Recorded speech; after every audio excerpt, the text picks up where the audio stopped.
everyone, welcome back to another school lunch tips video. Today I have 4 new tips for you and 2 school lunch ideas. Tip number 1 is water, not juice boxes, not milk. Last week you may have noticed that I left that out of the costs that I built in for everything that I bought. It is included in the school lunch costs. I don't send the kids with juice boxes very often. It's usually water, juice boxes, or like chocolate milk boxes are a treat. They generally get all the milk they want at home. It's just not something I need to send with them to school. They need more water as it is, and I would prefer that they drink water during the day and then come home and get a glass of milk. So I didn't put that into my costs, so that's tip number 1, is save yourself the money on the juice boxes and milk. It is so much more expensive to buy a juice box or to buy those little things of milk than it is to have them have a glass of milk at home after school and before school, as many times as they want. So that's my tip number 1. Tip number 2 is don't waste food. I have a few things that I did not build into the cost of the lunches for this week because I already had bought them for other things over the weekend. Some rolls for PBJs, some tomatoes from a salad. We had some guests over and they were leftovers, so I'm not including those in the cost of the school lunches because I didn't buy them for the lunches. I bought them for another meal and those are leftovers. Also, I didn't even touch the pickles from last week, so I did not build those into the cost for this week because I already counted them last week. So recycle whatever you can from your fridge and make sure you use stuff before it's gonna go bad. Don't waste food. That's tip number 2. Tip number 3 is, I know we've talked about these containers that I love, and my tip for that is not necessarily a help for lunches, but it's a help for your sanity and your how many dishes you have to do. So this week we have applesauces and mandarin oranges and diced peaches built into our lunches. And I don't like when these things pop open in a lunchbox. I'm sure nobody does. So I put them in a little container like this. And I'm not gonna go have the kids put this in the sink and wash this. I'm gonna have them take their spoon out, put the spoon in the sink, and then put a new peach cup in it or whatever they're doing for the next day. And then this doesn't need to go in the dishwasher because this didn't get dirty. So that's my tip number 3, is reuse what you can and save yourself some dishes. Also, I'll talk about this in just a minute, but stuff that's like this, like dry pretzels, dry goldfish, wheat thins, crackers, if you need to, like, I don't have enough containers for what I need this week of the small one. So when the kids bring these home, I'm just gonna fill it up again. I'm not gonna wash it because that's ridiculous.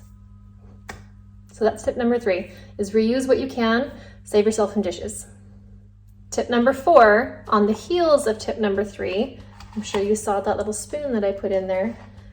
These little spoons, if you can find something like this, I've got little teeny ones that are forks as well. These are super awesome. They fit like right in that container, and then you're not using plastic spoons, sending your kids with another disposable item that you have to replenish and replenish and replenish. Find yourself a little teeny set of silverware that the kids can use for school that doesn't seem like a baby thing, like little plastic ones. They got over that really quickly, the leftover baby spoons. These ones, they don't feel like babies. And these work awesome. Definitely good investment, and that is my tip number 4. Moving right along to our lunch ideas, my first lunch idea for you today is Vienna sausages. I know that sounds silly, but there's something the kids, or my kids, will actually eat on their own without prodding. Don't send them in a can like this though. Drain them, put them in a container, pat them off dry. You don't want to leave a soggy mess that could end up back in your kid's lunchbox if they don't put the lid back on tight enough. And you don't want to cut fingers on the edge of the sausage things, on the edge of the can. Lunch number 2 is a cream cheese chicken dip.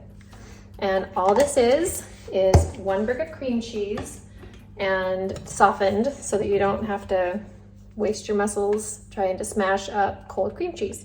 And 2 10-ounce cans of chicken breast. Smash it all up. I put in what is essentially ranch dressing mix. You can either dump some straight ranch dressing mix in there, or you can do your own. I just did onion powder, garlic powder, seasoned salt, and dill. Just do it to taste. Whatever tastes good to you will probably taste good to your kids. You don't have to use ranch dressing mix. You don't have to put anything in it at all. You could put a little bit of salt in it, whatever your kids will eat, just make it taste good for your family and your tastes, and the kids will go nuts. So we've done the 4 lunch tips and the 2 new lunch ideas. On to the cost savings. This week, my school lunches would have cost $54.25. I was wrong. The 2 little school lunches are only $3.50, but only $3.50. It's still more than I want to pay for a school lunch. So with all of this, and take into account, I did not build in the cost of those things that I already had purchased for other things, like the tomatoes, the pickles, and the PBJ rolls. Anyway, and this is more than the kids will eat. Like I said, this is extra snacks, not just their lunches. The total cost for this was $27.48, and the savings between those 2 numbers is $26.77, which is basically cutting that bill in half, which is crazy awesome. That's all I've got for today. Thank you for tuning in. I hope these tips have helped you.